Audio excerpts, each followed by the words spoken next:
All right, to Cleveland and the Republican National Convention. It's day 2 now, and in case you didn't notice, this is a week that's all about Donald Trump.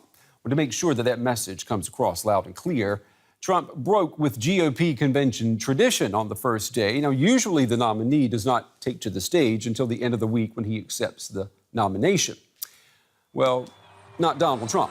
The man himself appeared. At first, awash in spotlights, a silhouette that looked a lot like the opening of Dancing with the Stars. But the opening night, it was all about Trump's would-be first lady, Melania.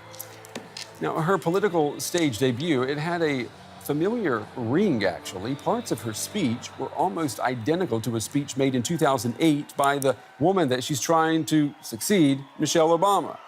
Accusations of plagiarism have been flying. All right, for more on this, I'm joined now by Julius van der Laar. He's in the studio. He is a political advisor. He was with the Obama campaign back in 2008. I mean, you heard that speech by Michelle Obama in 2008. Great speech. It was a great speech in front of a winning team as well. This break with tradition that we're seeing, first of all, Trump appearing on stage, the first day. Is he doing that to really show the party that he is in charge? I mean, it's a big deal. Right.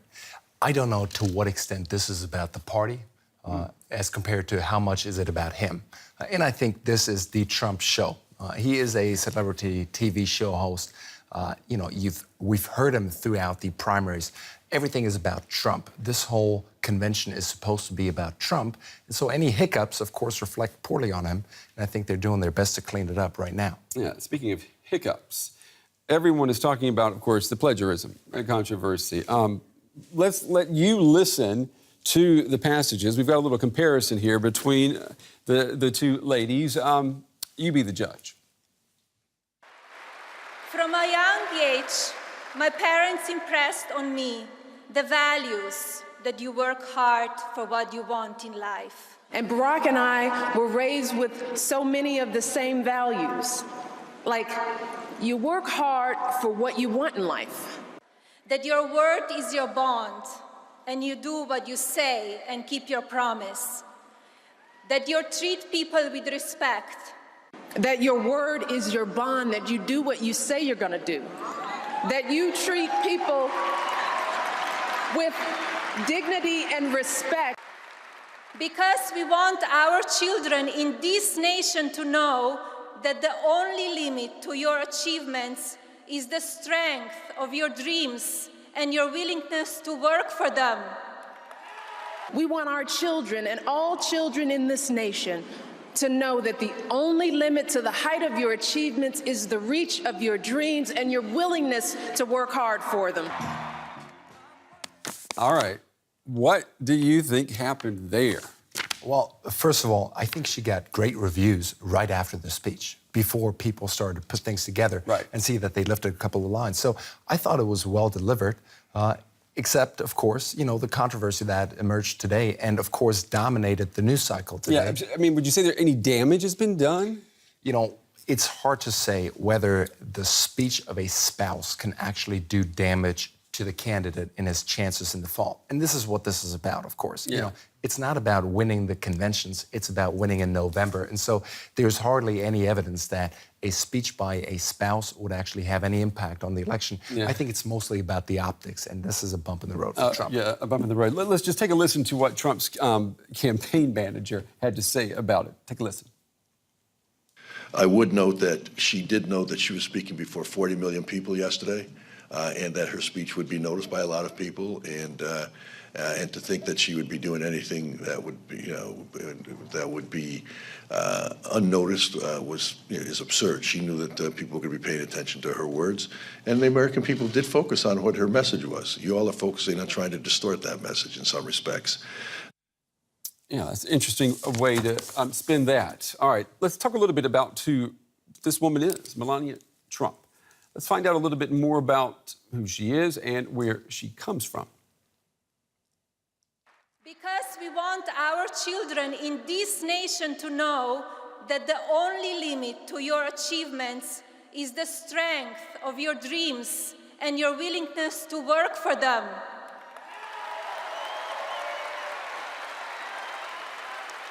I'm fortunate for my heritage, but also for where it brought me today. And this is where Melania Trump comes from, the town of Sjenica in Slovenia. Her mother was a seamstress and her father sold motorcycles. People here are excited that one of their own could be the next First Lady of the United States. Of course we're proud of her. She's good for Slovenia. I think she's sexy and super sexy next to Donald. I think Melania is a bit embarrassed by where she comes from. Indeed, Melania seemed keen to leave Sjenica. At just 17, she moved to the capital Ljubljana to pursue her dream of becoming a model. She was soon appearing on the covers of Vogue and other fashion magazines. She worked with famous photographers and strode the catwalks of Milan and Paris. Igor Omerza from Ljubljana has written a biography of Melania. While researching her life, he came to the conclusion she didn't want strong ties with home. As far as we know, in Slovenia, she never intended a serious relationship because she all the time wants to go out of Slovenia, to go on a western side, to be a model, to be a mannequin. Melania gave up her modeling career after marrying Donald Trump 11 years ago. Now she may have another career ahead of her, that of First Lady at the side of the U.S. President. So, Julius, what do you think? Is she going to be the secret weapon for Donald Trump that we heard some people there, some delegates have also been saying? I think she can be an asset. I don't know how much her reputation is going to recover after this and what force she's going to be able to take on this campaign. But in the end, again, this is about the presidency. It's not about the First Lady or the first husband, for that matter. And so the question becomes, is she going to be an effective voice on the campaign trail? Back in 2008 and 2012, we were able to use Michelle Obama as a very effective surrogate. And again, keep in mind, the campaign trail is long, but at the same time, you only have one candidate. So if you can take the spouse, move them around the country, you get more exposure for the message. That's a good point. So what's Trump going to do with the next disaster? He's taking a lot of flack now from the ghostwriter of his 1987 best-selling memoir. I don't know if you've read it, The Art of the Deal. Now, this is what Tony Schwartz told the New Yorker magazine. You see it right there. I put lipstick on a pig. I feel a deep sense of remorse that I contributed to presenting Trump in a way that brought him wider attention and made him more appealing than he is. Now, Schwartz said that if he was writing the book today, now we're not making this up, he said the title would be The Sociopath. I mean, that is some damaging stuff as well.